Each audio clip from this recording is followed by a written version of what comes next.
Student, इस lesson में हम गोले के बारे में पढ़ेंगे 3D में। 3D में गोला क्या होता है, उसका समीकरण क्या होता है, गोले को अगर काटा जाता है तो वृत्त क्या होता है, इन सब बातों के बारे में जानेंगे। पहले बात यह है कि गोला है क्या। गोला बिंदुपथ है। वो किसका बिंदुपथ है? तो गोला एक ऐसे बिंदु का बिंदुपथ है जिसकी समष्टि में एक स्थिर बिंदु से दूरी सदैव अचर रहती है। अब देखें, अगर 2D में किसी समतल में किसी बिंदु से दूरी स्थिर रहती है तब तो 2D में तो बनता है वो सर्किल, वृत्त। लेकिन यदि वो 3D में है तो 3D में आपका यानी समष्टि में, हम उसे स्पेस कहेंगे, समष्टि कहेंगे। तो समष्टि में एक बिंदु का बिंदुपथ गोला कहलाएगा यदि एक स्थिर बिंदु से दूरी अचर रहती है उसकी। अब गोले का समीकरण क्या होता है? तो देखें, गोले का समीकरण, अब गोला क्या है वास्तव में, एक हमारे पास एक स्थिर बिंदु है, केंद्र जिसे हम कहेंगे सी, ए बी सी उसके निर्देशांक हैं। और गोले पर हमने कोई चर बिंदु एफ की एक्स वाई जेड लिया तथा गोले की त्रिज्या हमारे पास आर है। तो आप देखें, जानते क्या है कि केंद्र से किसी भी बिंदु की दूरी अचर हो गई और वो किसके बराबर होती है? त्रिज्या के स्क्वायर के बराबर होती है, दूरी का वर्ग। तो हम दूरी सूत्र लगा देते हैं। पी से सी की जो दूरी है, एक्स माइनस ए का स्क्वायर, वाई माइनस बी का स्क्वायर प्लस जेड माइनस सी का स्क्वायर बराबर क्या होगा आपका? त्रिज्या का स्क्वायर होगा, आर स्क्वायर होगा। अब देखो, इस समीकरण को जो है हम अगर इसे होल स्क्वायर हम खोल लें तो आपका होल स्क्वायर क्या होता है? X square plus Y square, x plus y का whole square, x square plus Y square plus 2xy। अगर ये है तो इस हिसाब से हम अगर स्क्वायर खोलेंगे यहाँ, तो देखो एक तो एक्स का स्क्वायर आएगा, एक 2xa आएगा, और एक आप आएगा ए स्क्वायर यानी अचर। तो जितने भी अचर आएंगे, A square B square C square इधर आर स्क्वायर, इन सभी को तो मान लेंगे हम डी। और आपका X square Y square Z square हमने लिख लिए, और जो है आपका 2xa वो अब हम कर देंगे 2ux 2by और 2wz। तो गोले का समीकरण जो इस रूप में लिखा जा सकता है, हमने अचर को सभी को डी मान लिया। अब वास्तव में देखो ये है क्या, ये बन जाएगा आपका एक्स प्लस यू का whole square, x plus y plus v का whole square plus z plus डब्ल्यू का होल स्क्वायर।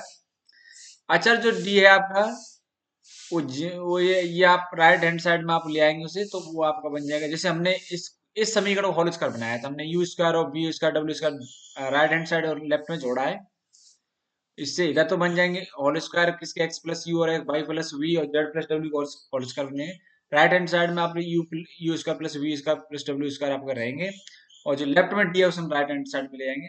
तो आपका जो है ये U square plus B square plus W square minus D का स्क्वायर जो है वो अंडर रूट ले लेंगे हम, और उस अंडर रूट के ऊपर स्क्वायर लगा देंगे। ये वास्तव में इस समीकरण से हमने स्क्वायर बनाया है। अब आप ये जान लें कि जो u और v और w है वो क्या है वास्तव में। यहाँ x और y z होंगे, उनके गुणांक x y z के जो गुणांक हैं उनका आधा कर दें और उसे नेगेटिव कर दें, तो आपके केंद्र के निर्देशांक आ जाएंगे minus U minus V minus W. R जो आपकी त्रिज्या आएगी वो आएगी यू बी डब्ल्यू के हम स्क्वायर कर दें और डी को घटा दें और उसका ले लें स्क्वायर रूट, तो ये आपकी आर त्रिज्या हो गई। अब व्यास रूप में गोले का समीकरण जो होता है वो देखें, एपी और बीपी, ये जैसे आपका ये व्यास है, ए बी व्यास है आपका, और हमने गोले पर कहीं भी एक बिंदु लिया पी।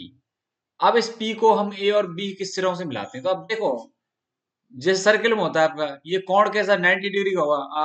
अर्धवृत्त में बना हुआ कोण कैसा होता है आपका?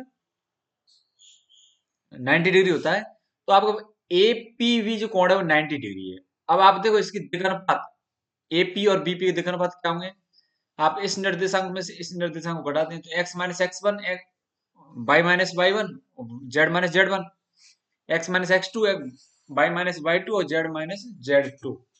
ये दोनों आपके जो रेखाखंड है एपी और बीपी, इनके हो गए दिक्कनुपात। अब आप जानते हो कि लंबवत की कंडीशन क्या होती है। अगर आप दिक्कनुपात आपके A1 B1 और C1 और A2 B2 C2 दो रेखाओं के हैं, तो लंबवत की कंडीशन होती है A1 A2 plus B1 B2 plus C1 C2 बराबर 0। तो हमने इस तरह से दिक्कनुपात की जो कंडीशन होती है वो रख दी, तो ये समीकरण बन जाता है आपका अगर व्यास की दो सिरे दे रखे तो उस रूप में गोले का समीकरण। अब देखो ये हमारे पास चार बिंदु दे रखे हैं। एक सवाल है कि A000, A00, 0B0 और 00C से गुजरने वाले गोले का समीकरण ज्ञात करना है। अब देखो आपका जो गोले का समीकरण है वो व्यापक समीकरण वो क्या है आपका, ये है x square plus Y square plus Z square plus 2UX plus 2BY plus 2WZ plus D बराबर 0। ये आपका गोले का व्यापक समीकरण है। अभी चार बिंदु से गुजर रहा है तो हम इन चारों बिंदु को रखते हैं इसमें। तो पहले हमने ओ को रखा 0 0 0 XYZ की जगह, तो इससे तो आ जाएगा आपका डी बराबर 0 की ये सारे पद 0 हो जाएंगे। फिर रखा आपने A00 यानी एक्स ए और वाई और जेड जो है 0 0, तो आपको इससे आ जाएगा जहां एक्स है वो रह जाएगा, बाद बाकी वाई और जेड के जो पद है वो 0 हो जाएंगे। ए स्क्वायर प्लस 2UA बराबर 0। इसी प्रकार बी से आ जाएंगे वी स्क्वायर प्लस 2VB बराबर 0। फिर आ जाएगा आपका सी स्क्वायर प्लस 2WC बराबर 0। इससे आपका मान आ गया 2U बराबर -A, 2V बराबर -B और 2W बराबर -C और D आपका क्या आ चुका है पहले 0 आ चुका है। तो इन चारों मानों को आप इस फर्स्ट में रख दें तो आपका समीकरण जो प्राप्त होगा वो ये आ जाएगा X square plus Y square plus Z square minus AX minus BY minus CZ बराबर 0। तो ये जो है आपका ऐसे गोले का समीकरण है जो अक्षों को तो ABC पे काटता है और मूल बिंदु से गुजरता है। तो ये जैसे आपको कभी जरूरत पड़े कि अक्षों को ABC पे काट रहा है और मूल बिंदु से गुजरने वाले गोले का समीकरण, तो वो आपका हमेशा ये होगा। ऐसे कई सारे सवाल आएंगे बेलन में और शंकु में, जबकि आपको क्या होगा ये मानना पड़ेगा आपको। मतलब OABC गोला कहते हैं, OABC गोला कहते हैं इसे। तो ये आपका OABC गोले का समीकरण ये होता है आपका। अब ऐसा ही एक टाइप का है ये 1 0 0 0 1 0 और 0 0 1 से गुजरने वाले न्यूनतम त्रिज्या वाले गोले का समीकरण याद कीजिए। तो देखें गोले के समीकरण में जो व्यापक गोले का समीकरण है ये X square plus Y square plus Z square plus 2UX plus 2VY 2WZ plus D बराबर 0। इसमें आपके चार स्वेच्छ अचर हैं U, V, W और D। तो चार स्वेच्छ अचरों का मान निकालने के लिए आपके पास चार समीकरण होने चाहिए। अब चार समीकरण इस सवाल में कैसे बनेंगे, एक तो आपका ये तीन बिंदु दे रखे हैं, तीनों बिंदु से गुजार देंगे तो तीन कंडीशन आ जाएंगे आपके पास, तीन समीकरण आ जाएंगे। लेकिन चौथी जो कंडीशन है, चौथा जो समीकरण है वो आपका न्यूनतम त्रिज्या वाले गोले से आएगा। तो पहले तो आप तीन कंडीशन निकालें। आपने तीनों बिंदुओं को रखा इस गोले के समीकरण में, तो आपने 1 0 0 रखा तो इससे आ गया आपका 1 प्लस 2U प्लस B बराबर 0। ऐसे ही आ गया आपका 0 1 0 से 1 plus 2E 2B plus D बराबर 0 और 1 प्लस 2W प्लस D बराबर 0। इनसे आपके U, V और W के मान आ गए -D+1/2, सभी के मान सेम आ गए। अब न्यूनतम त्रिज्या, तो त्रिज्या का फॉर्मूला, त्रिज्या का स्क्वायर क्या होता है U square plus V square plus W square minus D।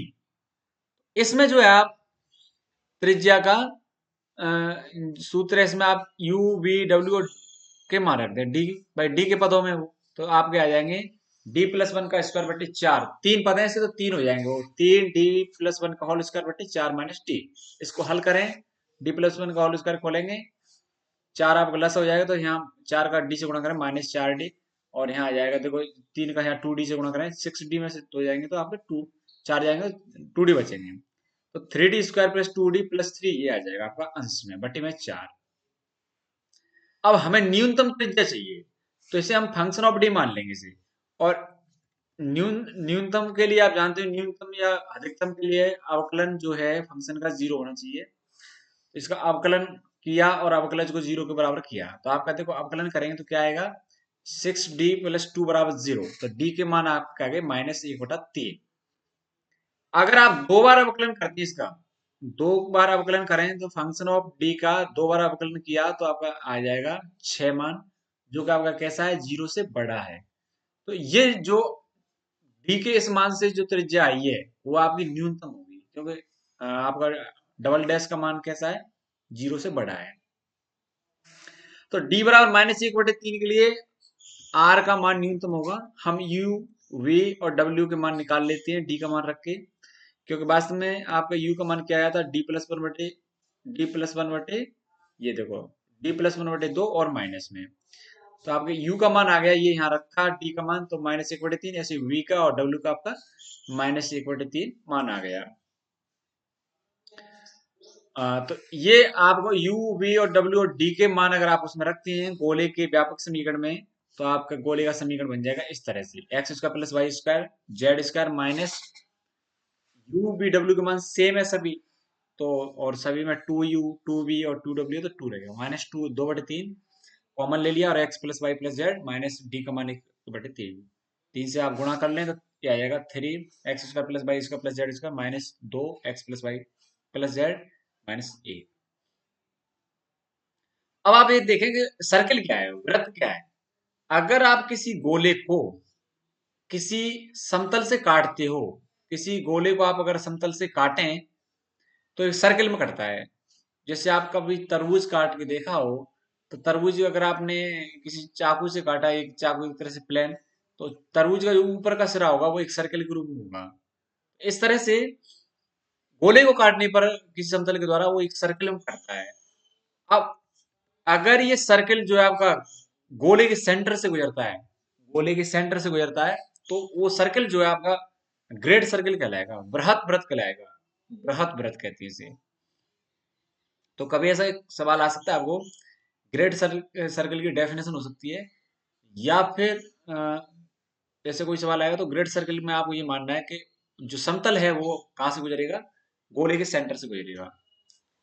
अब देखो, यहाँ से हमने कैसे काटा इस गोले, इस बड़े वाले गोले को हमने ऐसे यहाँ से काटा इस लाइन से, तो ये सी पी, मतलब ये तो हमने मिलाया किसको, गोले के बिंदु पी को मिलाया सेंटर से, और ये जो समतल काट गया, समतल में हमने बिंदु लिया एन, यानी हमने अवलंब खींचा सी से एन, समतल पे सी एन, सी एन अवलंब है समतल पे, ये सी एन अवलंब हो गया, सीपी समतल को मिला रही है, समतल के बिंदु और गोले दोनों बिंदुओं को मिला रही है, तो सी पी एन हमारे पास जो है एक समकोण त्रिभुज बन जाएगा, जिसमें एन पे समकोण है, सीपी हमारे आर है, और सी एन जो है हमारे परपेंडिकुलर की लंबाई हम पी मान लेंगे, हमें चाहिए ये एन पी, सर्किल की त्रिज्या होगी एन पी, एन पी का जो स्क्वायर है वो आएगा आपका सी पी के स्क्वायर में से सी एन का स्क्वायर घटा देंगे पाइथागोरस प्रमेय से, तो आपका एन पी आ जाएगा √CP² minus C N square, यानी आप गोले की त्रिज्या के स्क्वायर में से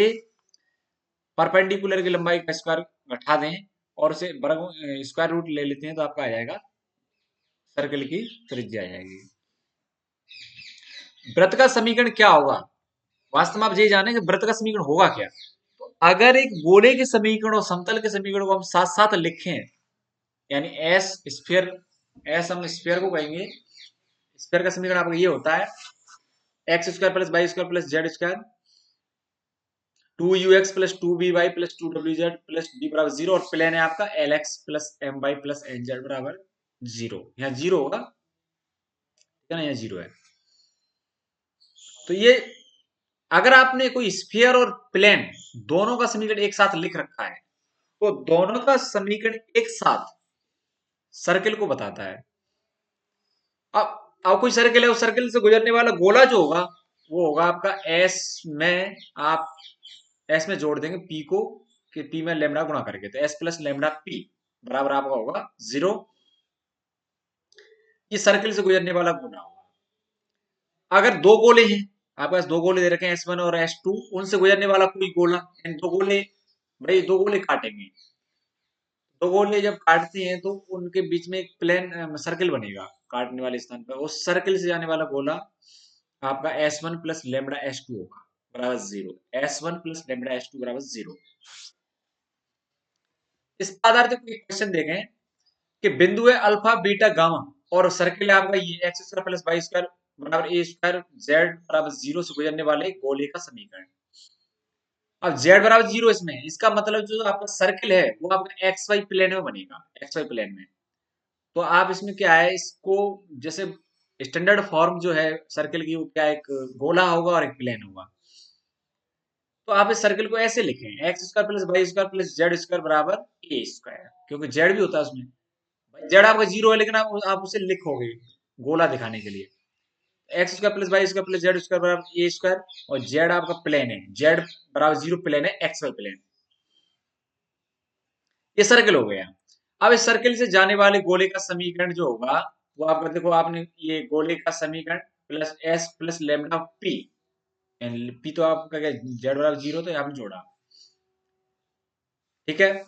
x square plus Y square plus Z square plus lambda z, lambda z minus a square बराबर जीरो। अब ये जो जो सर्किल है, वृत्त कहां से गुजरता है, अल्फा बीटा गामा से गुजरता है, तो अल्फा बीटा गामा हमने रख दिया एक्स वाई जेड की जगह। इससे क्या है आपका, alpha square plus beta square plus gamma square minus a square right hand side में ले जाएंगे, गामा का भाग दे देंगे, तो लेमडा का मान आ गया ये, और इसे आप रख दें यहाँ पर रख देंगे, तो आपके पास गोले का, जो गोले का समीकरण है वो गोले का समीकरण ये आ जाएगा, X square plus Y square plus Z square minus ये, ठीक है। यहाँ आपने क्या रखा, लेमडा जेड जो है लेमडा का मान रख दिया, गामा से हम यहाँ गुणा कर लें, और इसको हम राइट हैंड साइड में ले आ सकते हैं, वहां पॉजिटिव हो जाएगा, ठीक है ना। अब अब देखें ये समतल, एक सवाल है, समतल ये है। अब समतल आप जानते हैं कि समतल के अंतःखंड रूप है ये, एक्स बटा ए प्लस वाई बटा बी प्लस जेड बटा सी बराबर जीरो। इसके समांतर कोई एक चर समतल है, निर्देशीय अक्षों को एबीसी पर काटता है, तो सिद्ध कीजिए कि वृत्त एबीसी निम्न पृष्ठ पर स्थित है। देखिए आपको करना क्या होगा इसमें, एक तो गोला ओ ए बी सी लेना पड़ेगा, गोला तो आपको ओ ए बी सी होगा, और सर जो आपका सर्किल बनेगा वो बनेगा आपके प्लेन ए बी सी से काटने के बाद। तो समतल आपका, देखो कोई भी समतल जो इस समतल के समांतर है उसका समीकरण क्या होगा, जीरो की जगह लेमडा होगा, एक्स बटा ए प्लस वाई बटे बी जेड प्लस जेड बटे सी बराबर लेमडा। तो इस तरह का एक समीकरण है आपके, ये समतल है, और इसके समान मतलब इसके समांतर है वो जो आपके लिए प्लेन दे रखा है। अब ये अक्षों कहाँ काटता है, एबीसी पर काटता है, तो एबीसी के निर्देशांक क्या होंगे, lambda a zero zero, zero lambda b zero, और zero zero lambda c. OABC का समीकरण आप जानते हैं, x square plus Y square plus Z square minus a x minus b y minus c z बराबर जीरो होता है। लेकिन वहां पर क्या था कि आपके अंतःखंड जो कटते थे वो ए बी और सी कटते थे, लेकिन यहाँ पर क्या कट रहे हैं अंतःखंड, लेमडा ए लेमडा बी और लेमडा सी, ये अपने अंतःखंड कट रहे हैं। तो आपको ए बी सी रखना है, lambda A lambda B lambda सी। अब इन तीनों में से क्या कॉमन आ रहा है आपका, लेमडा कॉमन आ गया, X square plus Y square plus Z square minus lambda.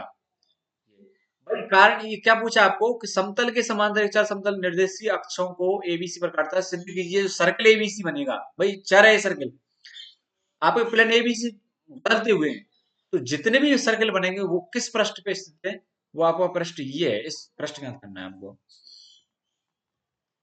Circle का आपका सर्कल किससे बनेगा, गोले से और प्लेन से, तो प्लेन तो हमारा ये है, सर्कल गोला ये है आपका, ये सेकंड समीकरण, और ये अब फर्स्ट और सेकंड दोनों मिलकर सर्कल है, तो हमें वो पृष्ठ ज्ञात करना है, तो आप क्या करोगे, फर्स्ट से जो लेमडा का मान है उसका सेकंड में रख दोगे, इससे लेमडा का विलोपन हो जाएगा, और लेमडा का विलोपन होते ही वो आपको अभिष्ट पृष्ठ प्राप्त हो जाएगा, सर्कल स्थित कहाँ है।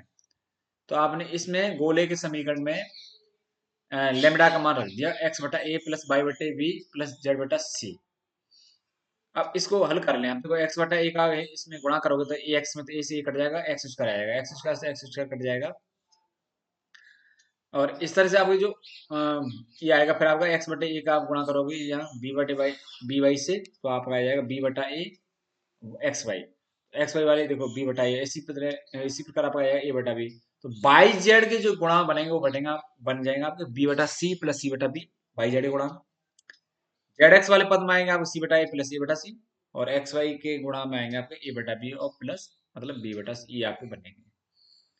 इस पृष्ठ पर जो है वो स्थित है आपके व्रत जितने भी हैं।